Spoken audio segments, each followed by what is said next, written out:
নমস্কাৰ, মই Maulana Badruddin Ajmal AUDA president.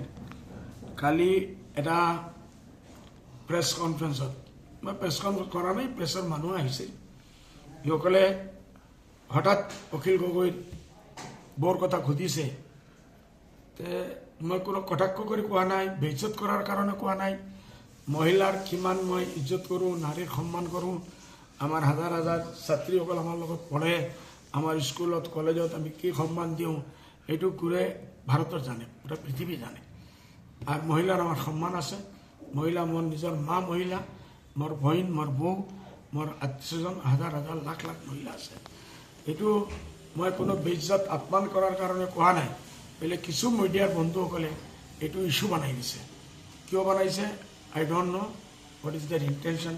বাট যদি এই নিউজ পাই অখিল গগৈৰ ৱাইফে যদি মনটো হাৰ্ট হৈছে, দুখ পাইছে, বেয়া পাইছে, বা কোনো মহিলাই এই নিউজ দেখি যদি বেয়া পাইছে, মই চবৰ ওচৰত ক্ষমা বিচাৰি আছোঁ।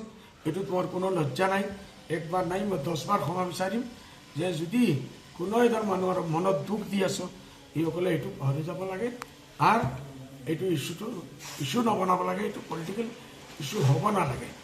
এইটোৰ কাৰণে মই ক্ষমা বিচাৰিছোঁ, আৰু একবাৰ নাই 10 বাৰ ক্ষমা বিচাৰিম। মোৰ কোনো আপত্তি নাই, কোনো লজ্জা নাই।